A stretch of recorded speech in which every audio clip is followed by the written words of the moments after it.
अस्सलाम वालेकुम viewers, this is Faisal Mahmood from Luni Green's.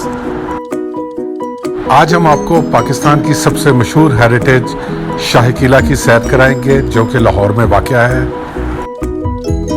Ji viewers, Lahore fort और शाही किला is located at the northern end of walled city of Lahore and is spread over more than 49 acres.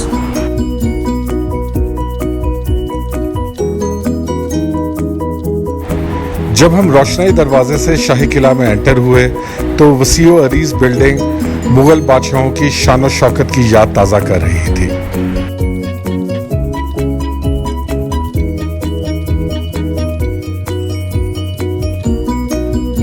Viewers, shahi Qila contains approximately 21 monuments, लेकिन आज हम उनमें से आपको 3 से 4 monuments की सैर कराएंगे। शाही किला was built during Mughal Empire between 1566 and 1761. ज़्यादातर तामीर इसकी शहनशाह अकबर के दौर में हुई। शाही किला का मेन दरवाज़ा, जिसको आलमगीरी दरवाज़ा भी कहा जाता है, 1673 में बादशाह औरंगजेब आलमगीर ने तैयार करवाया था।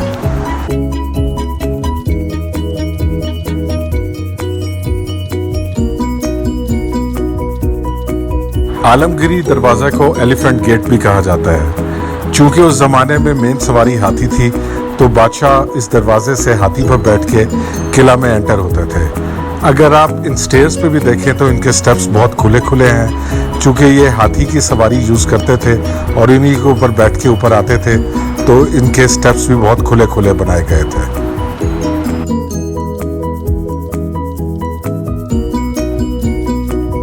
शाही किला में एंटर होकर हमें इस बात का अंदाज़ा हुआ कि मुग़ल बादशाह यहाँ बहुत ही ज़्यादा शान और शौकत से रहते थे और ये एक बहुत ही कीमती हेरिटेज थी। लेकिन अनफॉर्चुनेटली इस हेरिटेज को बाद में प्रिजर्व नहीं किया गया और जब हम आपको आगे लेकर चलेंगे तो आप जगह जगह देखेंगे कि इस बिल्डिंग को प्रिजर्व करने की बहुत सख्त ज़रूरत है। हम यहाँ से देख सकते हैं कि बादशाह मस्जिद का भी बहुत क्लियर व्यू आ रहा है। One of the most beautiful architecture है, इसको प्रिजर्व किया जाए।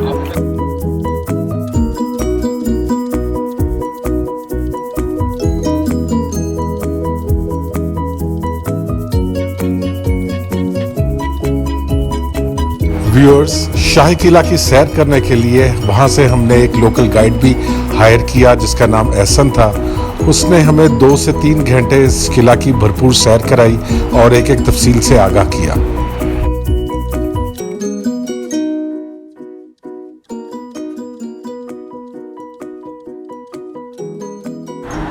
आइए हम पाइन बाग और कुछ और मोनूमेंट्स का हाल एहसन की जुबानी जानते हैं।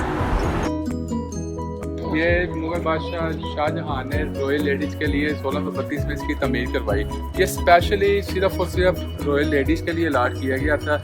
यहाँ पर वो अपना टाइम पास करने के लिए आया करती थी। के दरमियान में तालाब होता था और सामने आप देख रहे हैं वो खलवत खाना कहलाता है जहाँ पे वो आराम करती थी और साइडों पे इसके चेंजिंग रूम बने हुए हैं। इवन इसकी जो सिक्योरिटी है इसके ऊपर भी सिर्फ ट्रांसजेंडर्स होते थे। यहाँ पे किसी भी मर्द को आने की इजाज़त नहीं होती। उस वक्त यहाँ पर फ्रूट ट्री उगाए जाते थे, मौजूद थे, जो अभी फ़िलहाल मौजूद नहीं है।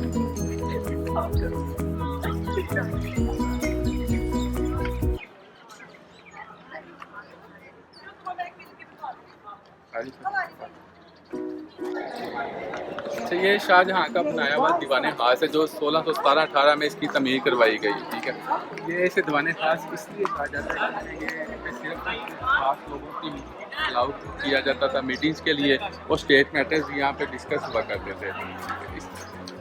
ये इस वजह से इसे सिर्फ और सिर्फ दीवाने ख्वाब कहा जाता है। इसकी आप कंस्ट्रक्शन के अंदर देखें तो ये प्योर मार्बल के साथ इसकी तमीर की गई थी 400 साल पहले। तो अभी भी आप इसकी खूबसूरती सिर्फ देखें तो अभी तक इसकी खूबसूरती बाकी है। इसके अपोजिट साइड पे ये जो आप देख रहे हैं ये कमरे शाहजहां के स्लीपिंग चैम्बर हुआ करता था। ठीक है, जिनमें मुख्तलिफ पेंटिंग्स वगैरह गिल्डेड वर्क का काम किया गया था। Unfortunately with in the passage of time it is not in its original condition because lot of era come during Sikh era, during British era, a lot of damage has been done to this sleeping chamber. और उसके आप left side पर देखें तो उसे लाल बुर्ज कहा जाता है, लाल बुर्ज।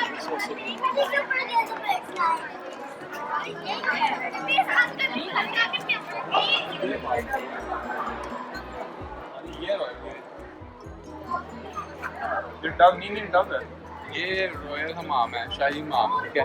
एक ये है और एक दिल्ली दरवाजे के अंदर मौजूद है। ये दो हमाम है जो इस वक्त अपनी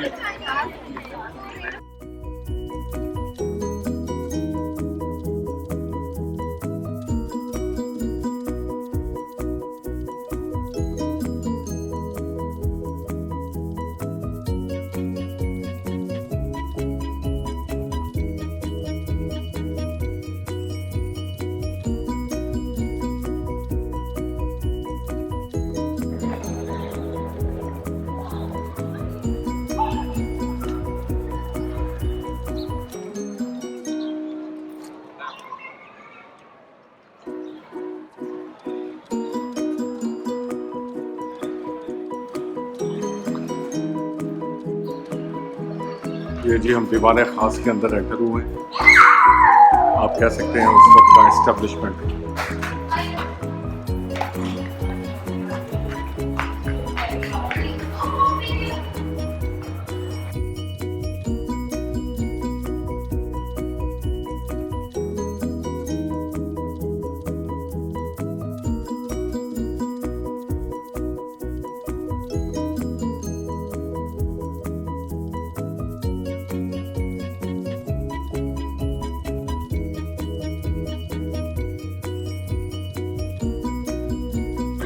Now we have entered in Jahangiri Ehata.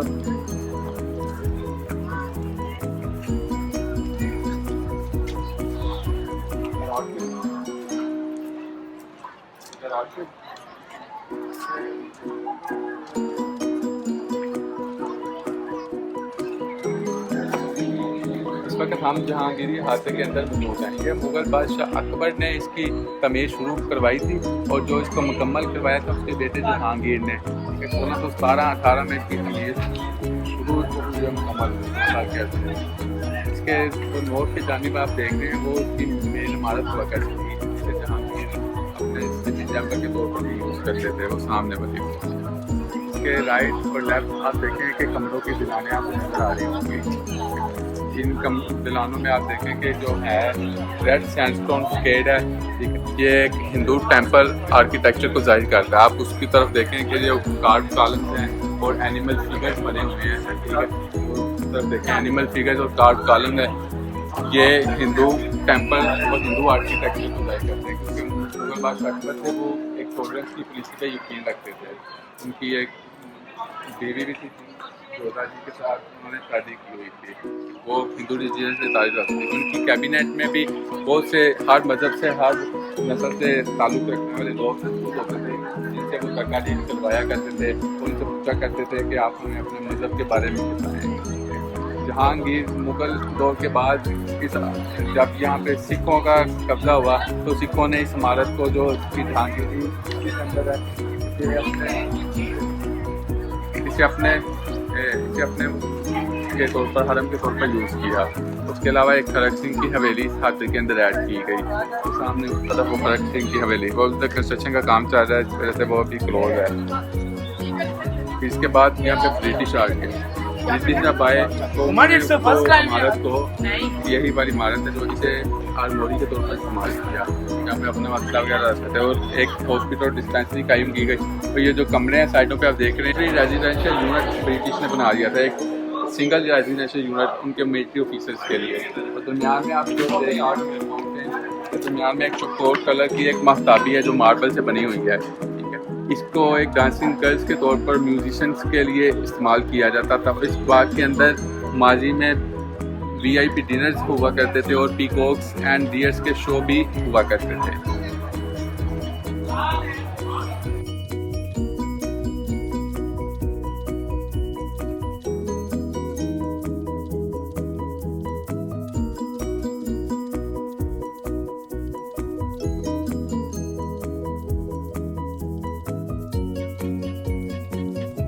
ये आप इस वक्त हम दीवाने आम में पहुँच चुके हैं, ठीक है। ये दीवाने आम इसलिए कहा जाता है क्योंकि ये आम लोगों के लिए मुख्तस किया गया था। मुगल बादशाह अकबर यहाँ पर बैठ कर अपनी अदालत गाया करते थे और वो जो रियाया की सब थिंग्स हैं, सोरोस हैं, जो उनकी मुश्किलात हैं और मैटर्स हैं, उनको वो देखा करते थे।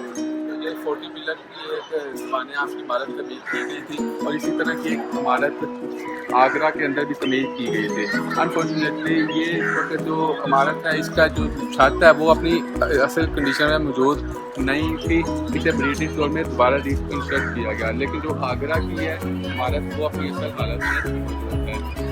इमारत किसी वजह से तबाह हो गई क्योंकि जब रणजीत सिंह का इंतकाल हुआ तो उसके बेटे शेर सिंह और उसकी बड़े बेटे खरक सिंह की यादिया के दरमियान लड़ाई हुई, ठीक है। उस बम्बार्डमेंट के नतीजे में इसकी छत तबाह हुई, जिसे ब्रिटिश ने दोबारा रिकंस्ट्रक्ट करवाया था। व्यूअर्स, शाही किला को कंस्ट्रक्शन और ऑल्ट्रेशन के लिहाज से मुख्तलिफ अदवार में तकसीम किया जा सकता है, जिसमें सबसे पहले मुग़ल दौर आता है, जिसमें Akbar period, Jahangir period, Shahjahan period और औरंगज़ेब पीरियड है। इसके बाद सिख एरा आता है, सिख एरा, जिसमें रंजीत सिंह पीरियड सबसे अहमियत का हामिल है। और सबसे आखिर में मॉडर्न एरा आता है, जिसमें जब ब्रिटिश ने हिंदुस्तान पे कब्ज़ा किया तो उसने भी कुछ मॉडिफिकेशन इस किले में की। व्यूअर्स, तकरीबन 2 से 3 घंटे की सैर के बाद हम बिल्कुल थक चुके थे, लेकिन इस किले को देखने का अपना ही मज़ा आ रहा था। इस वक्त हम इस किले से बाहर निकल रहे हैं और यकीनन हम कह सकते हैं this is one of the most beautiful architect of Mughal era. और हम यकीन के साथ कह सकते हैं ये फॉरेनर्स और टूरिस्ट के लिए बहुत ही ज़्यादा अट्रैक्टिव प्लेस है। So once again government of Pakistan से ये रिक्वेस्ट है कि इस किले को प्रिजर्व किया जाए और टूरिज़्म के फ़रोग के लिए इसके ऊपर और ज़्यादा काम किया जाए।